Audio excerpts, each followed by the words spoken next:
Real quick before we get into today's video, just want to thank all the people over on Patreon for all their support, because without their help, the upgraded content that you see on the channel, that you really see in the video essays and a few of the lore discussions would not be possible without their help. But over on the Patreon, you get sneak peeks of videos months in advance. Patrons also get priority on the Q&As. Every 3 months we do an anime and manga haul, and I give away a lot of good goodies in that. And it's also just really cool to talk to you guys in the DMs. And if some of you guys have theories that you want me to talk about on the channel, obviously I will talk about your theories. Just send them to me over on the Patreon. But with that being said, let's get into the review. Yo, what's going on, everybody? It's your boy Naruto Explain here, bringing you guys another review for Boruto Naruto Next Generations, episode 233. And now the episode 233 is done in the books.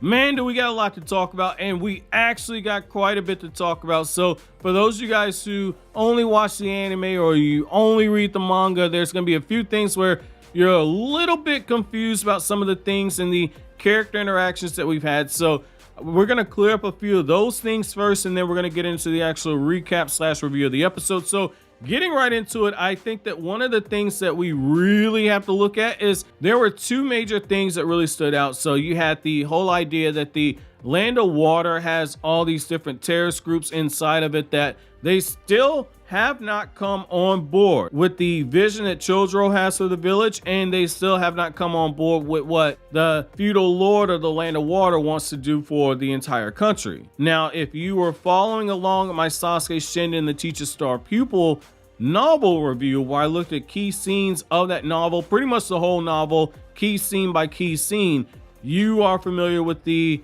terrorist group that's inside the Land of Water that has a very similar ideology to this group of terrorists that we're seeing now in the Boruto anime. So I do like that we're building on that. That's great world building right there to kind of show that when it comes to all this progress and advancement, there are still people who are not on board with the changes going on in this ninja world. Now, the other thing that really stood out is the fact that the reaction of the feudal lord of the Land of Lightning was very telling. So it's either in one of the data books or it's in one of the fan books. I don't remember which one it was, but in one of the data books or one of the fan books or the Naruto manga, it got revealed that the Land of Lightning, when it comes to technology, they were further ahead than all the other ninja villages. And what you end up seeing is the fact that in the 16 years since the war, the Land of Fire has caught and surpassed them. Now the Land of Water is in the process of catching up, if not outright surpassing them altogether, because it was directly stated in this episode that by converting all of that water in the sea into power that they can use, they can generate 10 times the amount of power that they did before.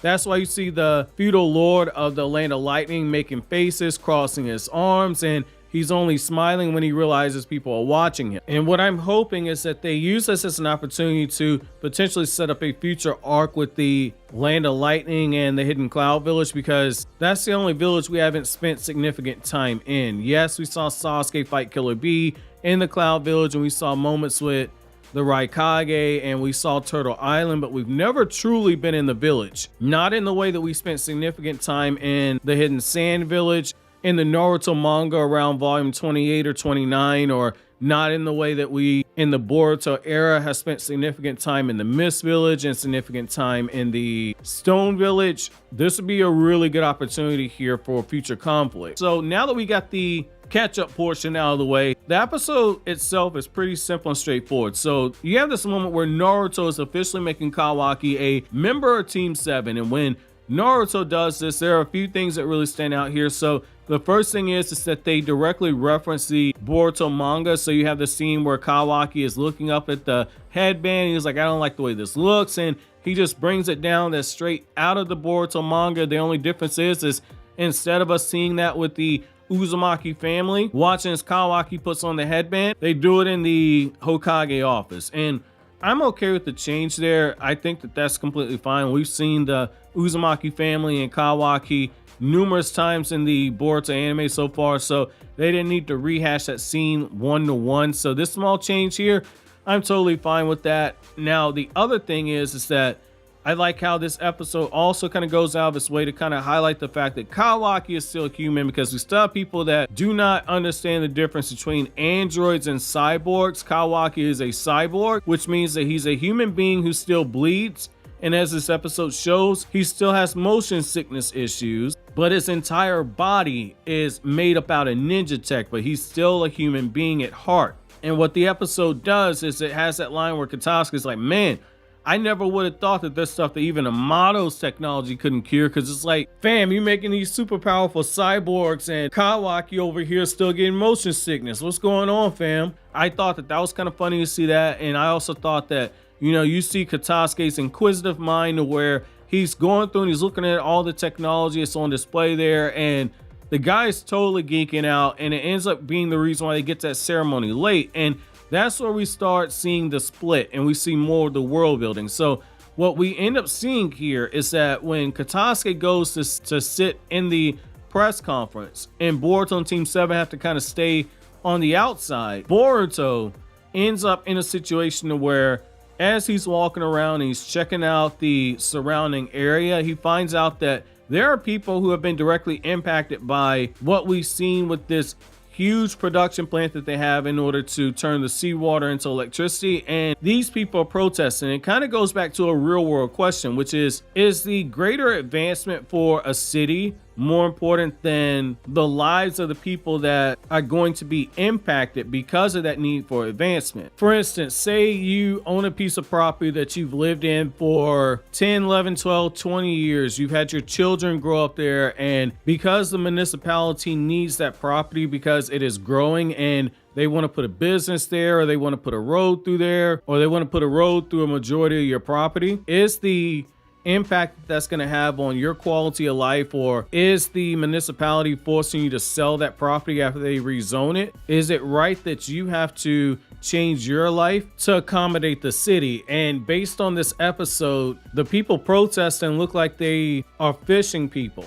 And so you have to wonder if this plant that they have in the middle of the ocean is going to be impacting their livelihood. I like how they take this opportunity to show you kind of the seeds right there, but then they also take this opportunity to show you that, like, Chojuro, when he said that he was grooming Kagura to be the next Mizukage, he's holding up to his word, because Kagura is already a standout Chunin, and we find out that he's got a special rank where he directly answers to the Mizukage. He is a special advisor to the Mizukage, but he ends up turning down that role of directly going to Chojuro because he wants to be the warden of the prison that is in the land of water. And Boruto takes this opportunity to kind of get himself positioned to where he can actually go visit Kagura in that prison. And because this is the second episode out of what's going to be likely a 7 or 8 episode arc, you see how they're planting the seeds for Boruto being right there in the thick of things when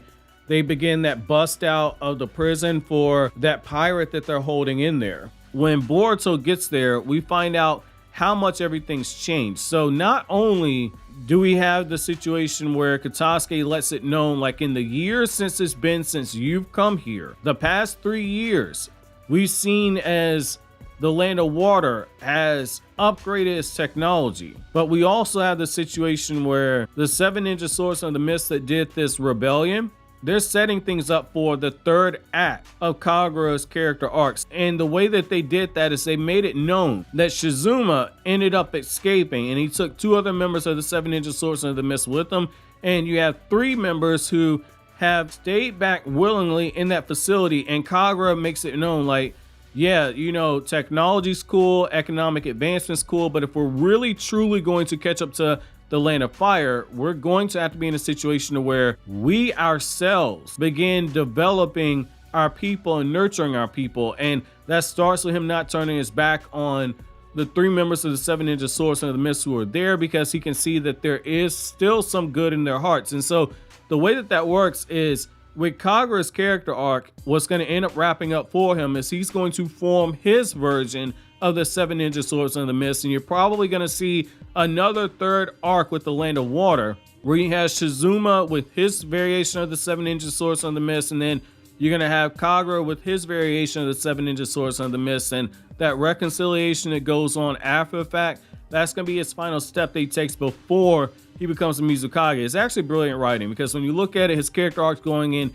3 sides. So the first arc that he takes is he has to overcome being Yagura's grandson, and Yagura being the 4th Mizukage and being the one responsible for Blood Mist Village because Obito was controlling him, to all of a sudden he's answering to Chojuro. He's in this advisor role. He's trying to nurture and reform the people that were his comrades. He's also gained understanding of the people who have been impacted by this economic development, because in a lot of situations like that, when a municipality or a country or whatever says that they need your property or they need to change the way that you do business, regardless of how that impacts you, a lot of the times you have no say in the matter and you have to go along with it. Kagura has seen firsthand through his interactions with other people in the Land of Water that all this progress comes at a price. It comes at a human price, one that oftentimes, even in the real world, we don't have those conversations. And then the third aspect of it's going to be where he ends up forming that 7 Ninja Swords of the Mist all over again. So you can see as things are beginning to change. So I like the trajectory that they have us on with Kagura's character arc. Now, what ends up happening at the end of this episode, after all that's done, is we get this moment where all the economic VIPs are all on one huge airship. And the airship ends up being attacked. And what we end up finding out is that it's basically a cover. So on one hand, you have Chojuro and a few of the other people sitting there like, we got to rescue the VIPs. But the entire time, this is misdirection, which goes back to what you've seen in the Naruto franchise from the very beginning, which is a ninja must always learn to see past deception. Essentially, the villains are using the chaos of that blimp being blown up to try and break out this individual that is a leader of a clan of pirates that Kagura is keeping in that maximum facility. And you have Boruto right there in the thicket of things. I mean, this is interesting, man. So this was a better episode than I thought it was going to be. But my episode question, you guys have 2. So number 1, where do you stand in terms of, should the progress of a city, a nation, be prioritized over the discomfort that it causes to those whose quality of life might be impacted? And then the second question I have for you guys is, do you guys agree with me that we're essentially seeing the second act in Kagura's character arc, and that this is what their end goal is going to be, him reforming the 7 Ninja Swords of the Mist? Let me know down in the comment section below. But as always, guys, like anything I had to say, don't forget to comment, rate, subscribe, and share. Thank you so much for watching to the end. Have an awesome day, guys.